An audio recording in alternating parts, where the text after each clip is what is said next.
Assalamualaikum warahmatullahi wabarakatuh. Perkenalkan, saya Nuri Denia Putri dengan NIM 2409680. Di sini saya akan menjelaskan hasil eksperimen kami mengenai kalorimeter. Pendahuluan, pertanyaan penelitian yang dapat saya ambil. Yang pertama, bagaimana pengaruh jenis bahan terhadap temperatur pada sebuah kalorimeter? Yang kedua, jika volume suatu air diubah-ubah, bagaimana pengaruh terhadap energi kalornya? Tujuan penelitiannya, pertama kita dapat mengetahui bagaimana pengaruh jenis bahan terhadap temperatur pada kalorimeter. Dan yang kedua, mengetahui pengaruh energi kalor terhadap volume jika suatu volumenya diubah-ubah. Kemudian hipotesis atau dugaan sementara yang dapat saya ambil, pertama, semakin besar massa suatu zat, maka semakin banyak kalor yang dibutuhkan untuk menaikkan suatu suhu. Yang kedua, semakin besar perubahan suhu, maka akan semakin besar pula kalor dalam proses tersebut. Pada pengumpulan data, kita harus menyiapkan alat dan bahannya terlebih dahulu. Yang pertama ada neraca, kalorimeter, termometer, beker gelas, kain atau kasa, beban atau zat padat berupa tembaga dan juga aluminium, air panas, dan juga air keran. Prosedur percobaan untuk mengetahui kapasitas kalorimeter. Yang pertama, kita harus mengukur massa kalorimeternya dulu beserta pengaduknya. Kemudian ambil air keran sebanyak 100 ml menggunakan beker gelas dan panaskan juga air sebanyak 100 ml. Yang ketiga, ukur massa air keran dengan gelas tembaganya yang dari kalorimeternya dan juga pengahitnya diukur menggunakan neraca. Yang keempat, setelah itu ukur suhu air keran tersebut menggunakan termometer.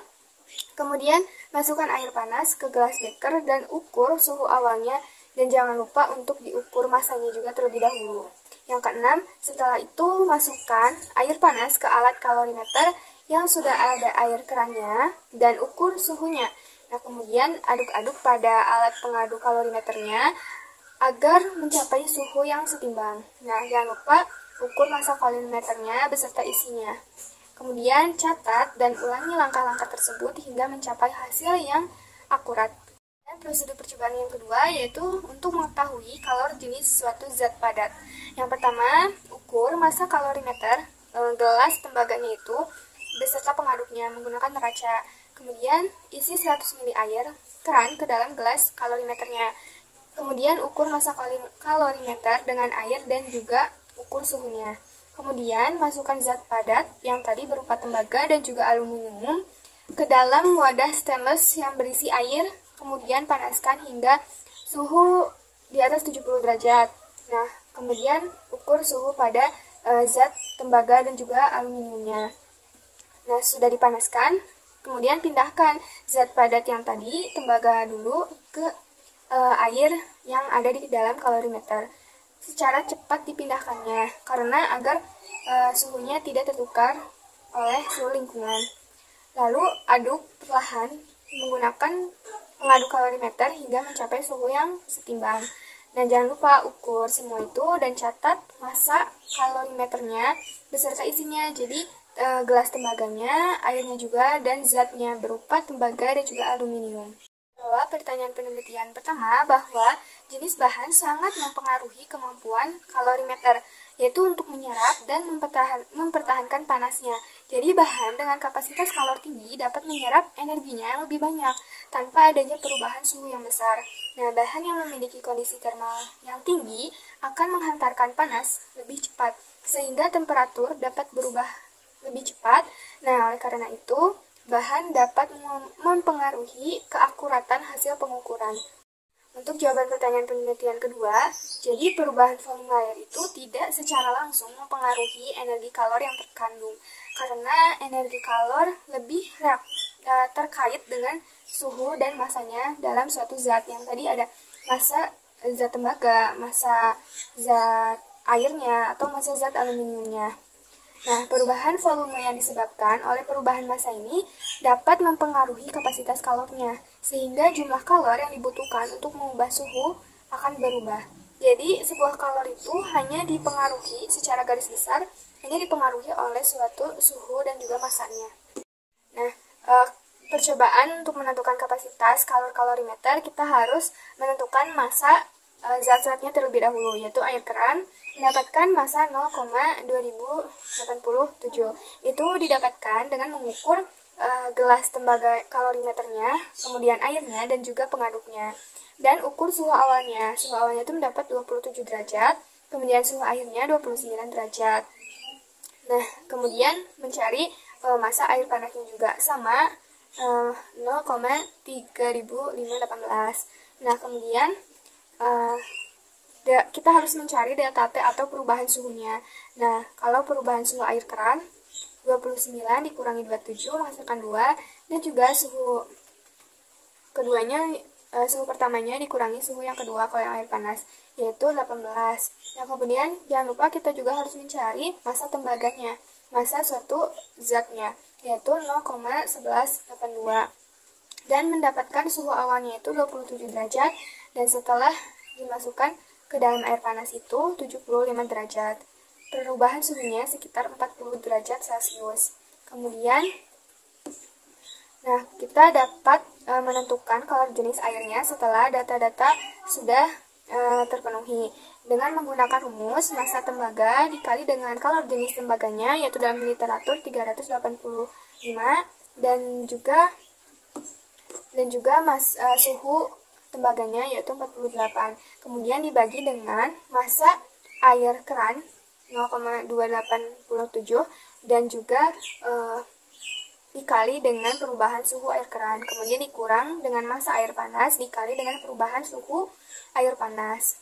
Nah, kita mendapatkan kalor jenis airnya itu 3885. Nah, dalam literatur itu kan 4200. Nah, mungkin terdapat kesalahan dalam perhitungan atau memperoleh datanya. Ada beberapa faktor, mungkin terdapat kalor yang hilang ke lingkungan, tapi hanya sedikit hilangnya ke lingkungan. Setelah mendapatkan kalor jenis, kita juga harus menentukan energi kalornya dari masing-masing zatnya. Mendapatkan air panas mendapatkan 21.343, sedangkan pada air keran atau air dingin itu 2.181. Nah, kan pada air panas itu dihasilkan energi kalornya lebih besar daripada air keran. Hal ini disebabkan karena suatu partikel air di dalam air panas bergerak lebih cepat. Dan pada percobaan kedua itu kita untuk menentukan kalor jenis zat padatnya, yaitu zat padat tembaga dan juga aluminiumnya. Yang pertama, untuk menentukan kalor jenis tembaganya itu sama, kita harus menghitung massa air kerannya dan juga air panasnya. Mendapatkan 0,287, dan massa air panasnya itu 0,41078. Nah, tembaganya itu memperoleh massanya 0,23744.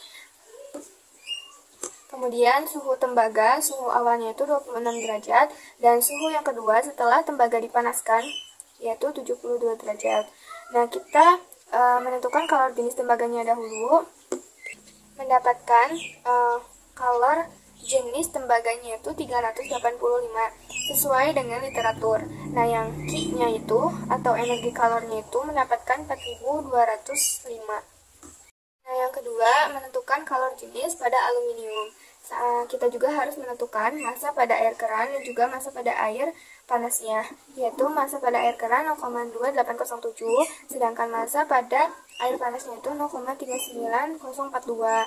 Nah, massa aluminiumnya itu 0,20934. Nah, menghasilkan kalor jenisnya itu 897. Ini sesuai dengan kalor jenis literaturnya. Nah, untuk memperoleh Q atau energi kalor aluminiumnya itu sebesar 8637. Nah, kan kita untuk menentukan kalor jenis suatu zat harus melakukan pemanasan pada benda tersebut, yaitu pada benda yang tembaga dan juga aluminium. Karena ketika kita memanaskan benda tersebut, kita itu sebenarnya menambahkan energi kalor ke dalam benda tersebut. Akibatnya suatu benda akan naik karena energi kinetik rata-rata partikelnya itu meningkat. Dan yang dapat saya ambil dari dugaan sementara yang tadi, bahwa dengan melakukan eksperimen ini kita dapat mengetahui sifat termal pada suatu tembaga dan juga aluminium. Yang kedua, semakin tinggi suhu suatu benda, maka semakin besar pula energi kalor yang diperolehnya. Yang ketiga, perpindahan kalor dapat terjadi dari benda yang suhunya lebih tinggi ke benda yang suhunya lebih rendah. Dan terakhir, semakin besar massa suatu benda, maka akan semakin lama waktu yang dibutuhkan untuk mengubah suhu. Itu saja yang dapat saya sampaikan. Mohon maaf bila ada kesalahan dan kekeliruan dalam menentukan proses eksperimen. Sekian, wassalamualaikum warahmatullahi wabarakatuh.